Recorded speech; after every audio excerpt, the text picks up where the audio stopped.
Dan telah hadir narasumber kita, Asanda Aswita sebagai narasumber. Dan di sampingnya notulen yaitu Nur Mawaddah Burhan. Langsung saja untuk materi seminar kita hari ini yaitu minat dan prestasi belajar siswa. Kepada narasumber kami persilakan untuk membawa materi. Baik. Assalamualaikum warahmatullahi wabarakatuh. Waalaikumsalam warahmatullahi wabarakatuh.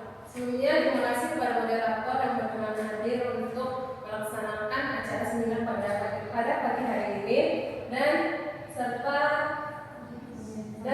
kepada seluruh audiens yang berkenan hadir dalam acara pada pagi hari ini.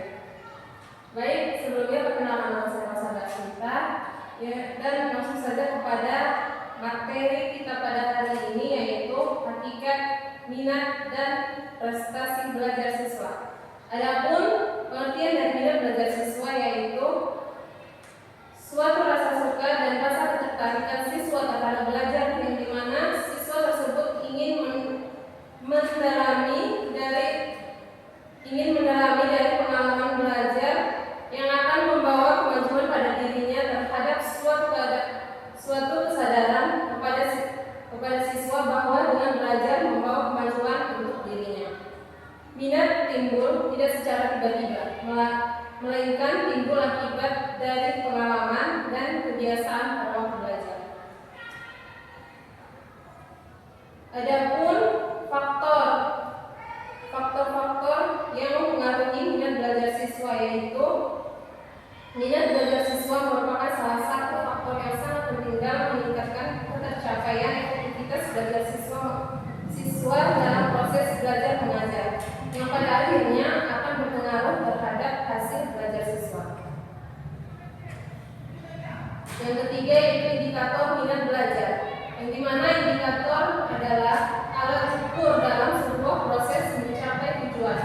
Indikator minat belajar siswa ialah suatu yang dapat memberikan petunjuk atau keterangan mengenai minat belajar, seperti adanya perasaan senang terhadap suatu pelajaran, adanya ketertarikan dan kemauan untuk belajar.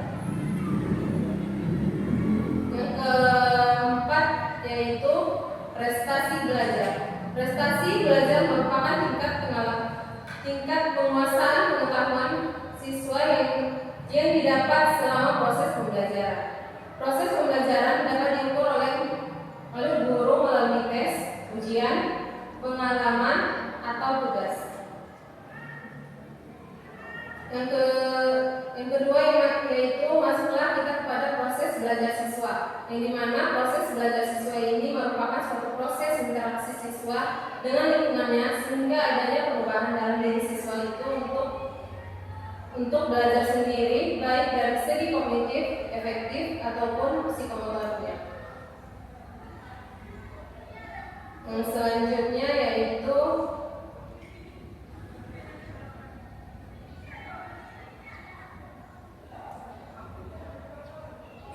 salah satu alasan siswa malas untuk belajar adalah kurangnya minat dalam belajar, yaitu pengaruhnya terhadap belajar karena jika siswa merasa senang dalam belajar, maka siswa akan berminat dalam mempelajarinya. Begitu juga sebaliknya, jika siswa tidak senang ataupun malas dalam belajar, maka siswa tidak akan berminat untuk mempelajari yang diajarkan oleh guru. Salah satu pelajaran yang tidak disukai atau tidak diminati oleh siswa adalah pelajaran matematika. Karena menurut siswa pelajaran matematika ini adalah pelajaran yang sangat sulit, susah, dan terlalu banyak rumus dalam pelajaran tersebut. Baik, cukup itulah materi yang dapat saya sampaikan. Saya kembalikan kepada moderator. Baik, itulah materi kita hari ini. Untuk teman-teman yang ingin bertanya, kami persilakan. Kepada saudari Sri Ariana, kami persilakan. Terima kasih kepada saya dalam saya kesempatan untuk bertanya kepada materi dengan pertanyaan itu strategi apa yang paling efektif dalam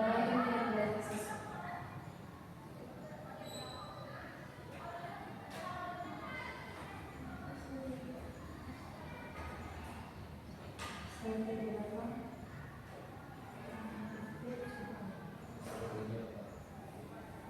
strategi apa yang paling efektif dalam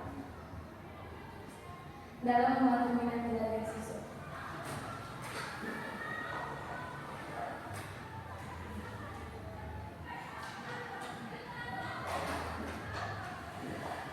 Baik, terima kasih kepada saudara yang telah memberikan pertanyaannya. Kepada narasumber kami persilakan untuk menjawab pertanyaan dari saudara. baik, di sini saya akan menjawab pertanyaan dari saudara-saudara yang dimana pertanyaannya itu strategi apa yang paling efektif dalam membantu minat belajar siswa. Jadi strategi yang paling efektif dalam membantu minat belajar siswa tergantung pada banyaknya faktor termasuk usia, gaya belajar dan minat individu tersebut. Namun beberapa strategi umum yang terbukti meliputi yang pertama yaitu hubungan pembelajaran dengan kehidupan nyata, yang dimana siswa lebih termotivasi ketika mereka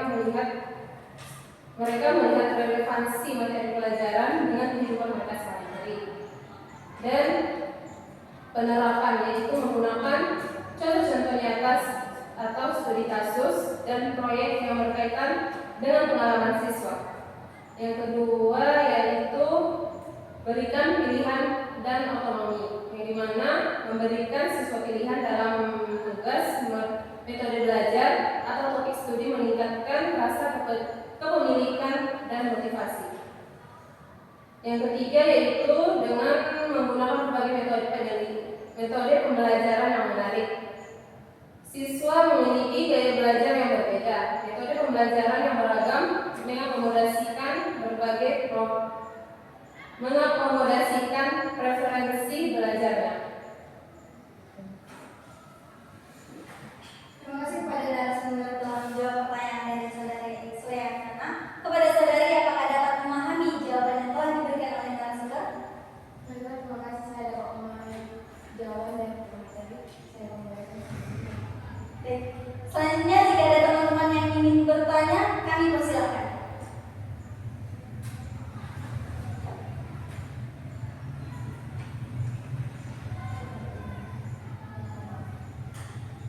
Baik,